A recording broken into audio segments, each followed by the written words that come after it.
Hi guys, welcome back to my channel. तो आज मैं my bully's nerdy fan fiction का सेकंड पार्ट एक्सप्लेन करने वाली हूँ। उससे पहले this fan fiction is written by I love Shaowang. Fan fiction का लिंक आपको डिस्क्रिप्शन में मिल जाएगा, प्लीज़ चेक कर लीजिएगा। जब झान अपने म्यूज़िक प्रैक्टिस के क्लास से वापस आ रहा था, वो ड्रोम के एंट्रेंस पर ईबो को एक गर्ल के साथ मेकआउट करते हुए देखता है। ईबो के हैंड उस गर्ल के एस पर थे। झान उस पर क्रिंज करता है।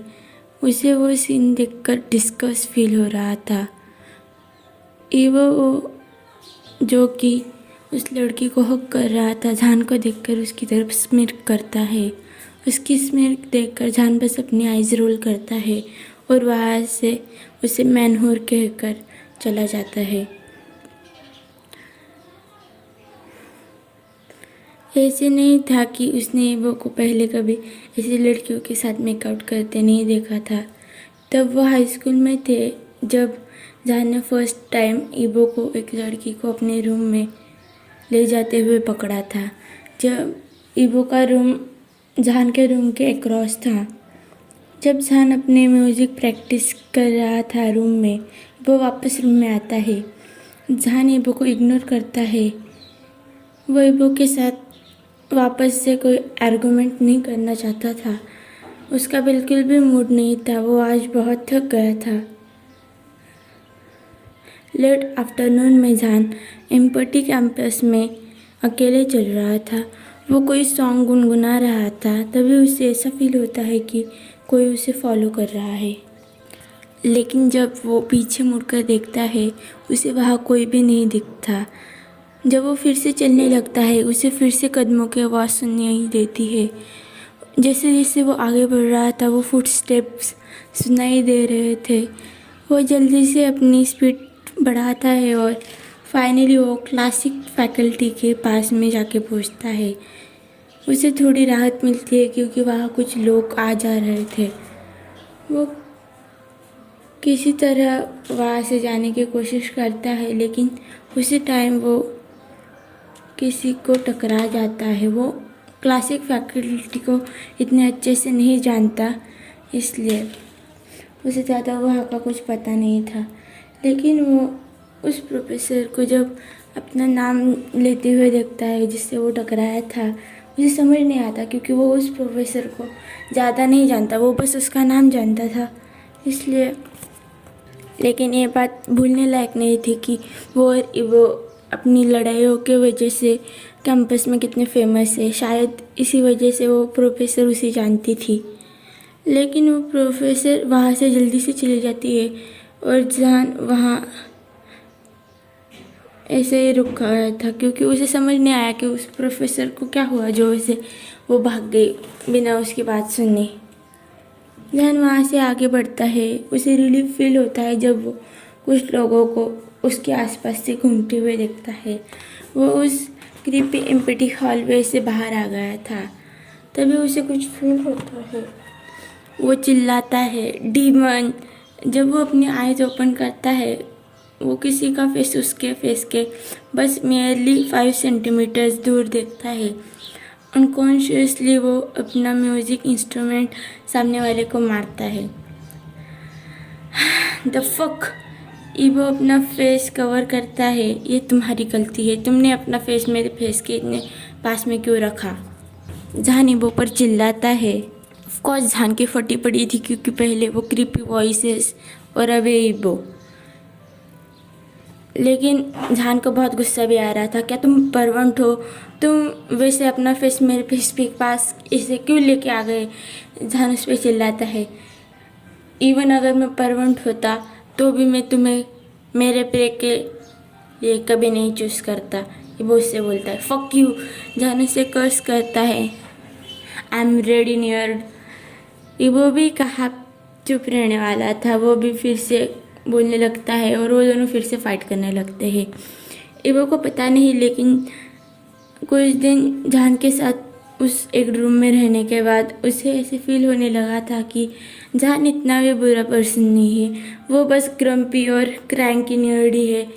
उसे बस ऐसे ही उसका बिहेवियर है ये समझ आ गया था। और उसे सम टाइम जान का ये बिहेवियर क्यूट भी लगने लग गया था। उसे भी समझ नहीं आ रहा था अभी जब वो एक स्टूडेंट के साथ बाहर मेकआउट कर रहा था और जब जान ने उसे देख के आइज रोल करते हुए कुछ कहा और चला गया, उसे बहुत अलग फील हुआ। उसे ऐसे लगा कि उसे वापस से रूम में चले जाना चाहिए। उसे ऐसे फील हो रहा था कि उसे उस गर्ल को वहीं छोड़कर वहाँ से जाना चाहिए जान के पास। और जब वो वापस आकर जान को वैसे सैड टून बजाते हुए रूम में देखता है, उसे समझ नहीं आता कि उसे क्या फील होना चाहिए। जब वो जान के फेस के पास चला जाता है, वो देखता है कि उसके लिप्स काँप रहे थे। जान थोड़ा सा ट्रेम्बल भी कर रहा था, डरा सा लग रहा था। इसलिए वो जान के फेस के और करीब जाने पर ऐसे फील करता है जैसे जान को बहुत टाइम से वो जानता हो। और तभी जान अपनी आईज ओपन करता है और उसका इंस्ट्रूमेंट उसे लग जाता है। और फिर क्या, उनकी लड़ाई तो आपने देख ही ली। शवजान बाथरूम से जब बाहर आता है, उसने बस बाथरूम पहने हुए थे। वो वैसे ही उसके क्लोजेट के पास जाकर एक पेयर बॉक्सर और ओवर साइज टी शर्ट निकालता है। और जब वो ये सब कर रहा था, इबो उसे देख रहा था पूरे टाइम। जब जान इबो को नोटिस करता है कि वो अभी भी उसे घूरे जा रहा है, वो उस पर चिल्लाता है, क्या तुम देख रहे हो ऐसे? तुम्हें क्या प्रॉब्लम है? ये मेरी आइज़ है, मैं कुछ भी करूँ। इबो उस पर भी चिल्लाता है डबल। लेकिन तुम मुझे देख रहे हो, मेरी बॉडी को देख रहे हो। जान भी उससे कहता है, तुम्हारी स्किनी टाइनी वेस्ट वाली बॉडी में कौन इंटरेस्टेड होगा? इबो फिर से उससे कहता है, फिर मुझे घूरना बंद करो। जान उस पर चिल्लाता है। इबो अपनी आइज़ ब्लिंक करता है। उसका फेस थोड़ा रेड हो गया था। वो जल्दी से मुड़ जाता है। जान भी जल्दी से उसकी बॉक्सर पहनकर वापस से बेड पर जंप करता है। जब इबो वो साउंड सुनता है, वो फिर जान की तरफ मुड़ता है, जो कि अब अपने स्टमक पर लेटा हुआ था और उसका फेस पिलो में था। उसके बस पैर दिख रहे थे। हे, क्या तुम डिनर नहीं करने वाले? इबो उससे पूछता है। Who cares? जान अपने पिलो में ही आवाज़ करता है, लेकिन इबो सुन जाता है। आई डू, इबो कहता है। उसका आंसर सुनकर जान बेचारा वापस से इबो की तरफ मुड़ता है और उससे पूछने लगता है, क्यों?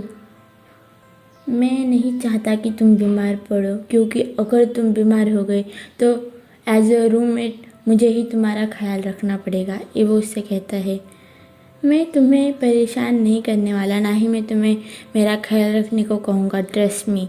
जान उससे कहता है, यही तो प्रॉब्लम है, मैं तुम पे ट्रस्ट नहीं करता। इबो उससे कहता है, तो मत करो। अगर मैं बीमार हो गया तो मैं घर चला जाऊँगा और मेरी मॉम से मेरा ख्याल रखने को कहूँगा। जान उससे कहता है, मॉम इज़ बॉय। इबो भी उससे ऐसे चिल्ला के उसे टीस करने लगता है। एटलीस्ट मैं बुली तो नहीं हूँ। जान उस पर चिल्लाता है।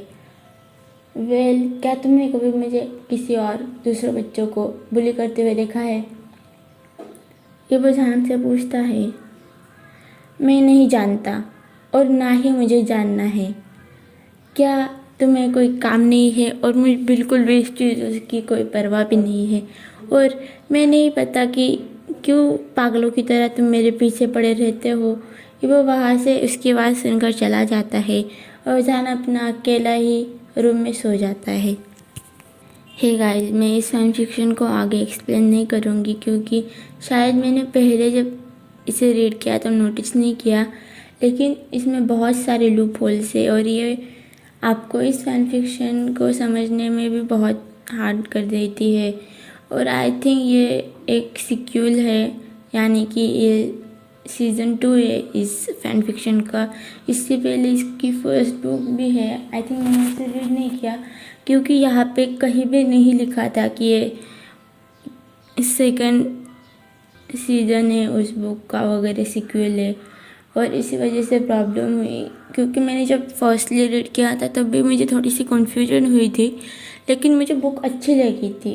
लेकिन अब तो आप देख रहे हो कि ये प्रॉब्लमेटिक हो रहा है कि समझ नहीं आता कभी कभी जहाँ यहाँ पे होता है और फिर वहाँ से कहा जाता था।